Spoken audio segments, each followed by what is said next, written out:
Mga kapatid sa pananampalataya, basahin po natin ang Deuteronomy chapter 22 verse 1 up to 30. Huwag mo makikitang naliligaw ang baka ng iyong kapatid o ang kanyang tupa at ikaw ay magkukubli sa mga yaon. Iyong ang ibabalik sa iyong kapatid. At kung ang iyong kapatid ay hindi malapit sa iyo o kung hindi mo siya nakilala, ay iyong ang iuwi sa iyong bahay at mapapasa iyo hanggang sa hanapin ng iyong kapatid at iyong isasauli sa kanya. At gayon ang iyong gagawin sa kanyang asno, at gayon ang iyong gagawin sa kanyang damit, at gayon ang iyong gagawin sa bawat nawalang bagay na iyong kapatid na nawala sa kanya at iyong nasumpungan.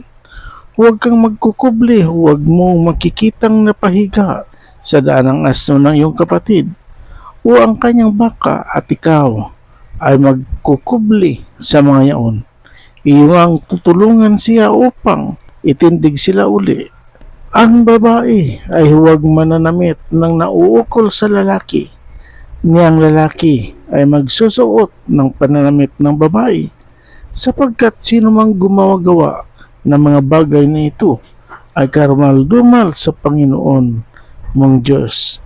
Kung ang isang pugad ng ibon ay magkataong masumpungan mo sa daan, sa anumang punong kahoy o sa lupa na may mga inakay o mga itlog at humalimlim ang inahin sa mga inakay o sa mga itlog, ay huwag mong kukunin ang inahin na kasama ng mga inakay. Sa anumang paraan ay iyong pawawalan ang inahin, ngunit ang inakay ay makukuha mong sa iyo upang ikabuti mo at upang tumagal ang iyong mga araw. Pagka ikaw ay magtatayo ng isang bagong bahay, ay igagawa mo nga ng isang halang ang iyong bubungan upang huwag kang magtaglay ng sala ng dugo sa iyong bahay. Kung ang sinumang tao ay mahulog mula roon, huwag mong tatamnan ng iyong ubasan ng dalawang magkaibang binhi, baka ang buong bunga ay masira, ang binhi ng iyong hinahasik at ang bunga ng ubasan. Huwag kang mag-aararo na may isang baka at isang asno na magkatuwang. Huwag kang magbibihis na magkahalong kayo ng lana at lino na magkasama. Gagawa ka sa iyo ng mga 30 sa 4 na laylayan ng iyong balabal na ipinagbalabal mo sa iyo. Kung ang sinuman ay mag-asawa at sumiping sa kanya at kanyang kaputan siya at kanyang bintangan ng mga kahiyanghiyang bagay at ikalat ang isang masamang dangal niya at sabihin, aking kinuha ang babaeng ito at nang sipingan ko siya ay hindi ko nasumpungan sa kanya ang mga tanda ng pagkadonselya. Kung magkagayoy, ang ama ng dalaga at ang kanyang ina ay kukuha at maglalabas ng mga tanda ng pagkadonselya ng dalaga sa harap ng mga matanda sa bayan, sa pintuang bayan, at sasabihin ng ama ng dalaga sa mga matanda, ibinigay ko ang aking anak sa lalaking ito na maging asawa at kanyang kinapuutan siya. At narito kanyang binibintangan na mga kahihiyang bagay na sinasabi, hindi ko nasumpungan sa iyong anak ang mga tanda ng pagkadonselya, at gayon may, ito ang mga tanda ng pagkadonselya ng aking anak, at kanilang iladlad ang kasuotan sa harap ng matanda sa bayan, at kukunin ng mga matanda sa bayang yaon ang lalaki at parurusahan siya. At kanilang sisingilin siya ng 100 siklong pilak at ibibigay sa ama ng dalaga, sapagkat kanyang ikinalat ang isang masamang dangal ng isang donselya sa Israel, at siya ay magiging kanyang asawa. Hindi niya mapalayas siya sa lahat ng kanyang kaarawan.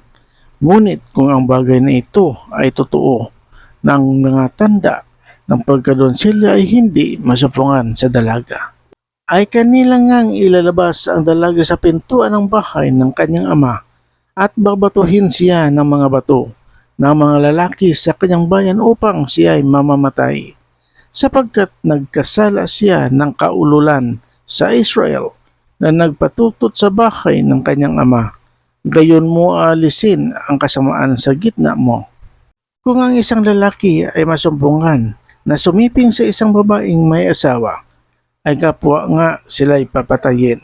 Ang lalaki na sumiping sa babae at ang babae gayon mo aalisin ang kasamaan sa Israel.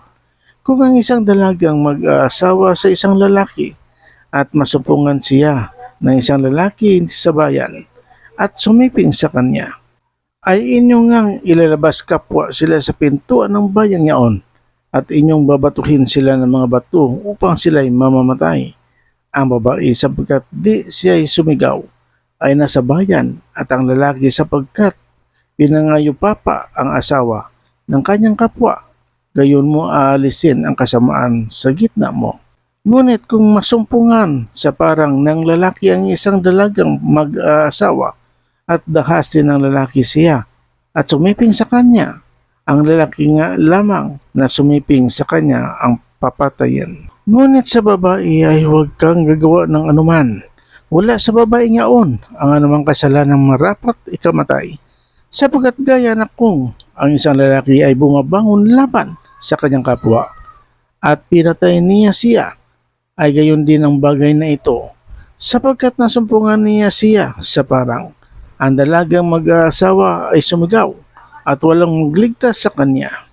Kung masumpungan ng isang lalaki ang isang dalagang donselya na hindi pa naipangako at ihiga niya siya at sipingan niya siya at sila'y masumpungan, ang lalaki nga na sumiping sa kanya ay magbibigay sa ama ng babae ng 50 siklong pilak at siya ay magiging kanyang asawa sapagkat kanyang pinangayupapa siya. Hindi niya mapalalaya sa lahat ng kanyang kaarawan. Huwag kukunin ng isang lalaki ang asawa ng kanyang ama at huwag ililitaw ang balabal ng kanyang ama. Purihin natin ang Panginoon Diyos. Hallelujah! Hallelujah! Amen. Please subscribe, like, and share. Salamat. God bless.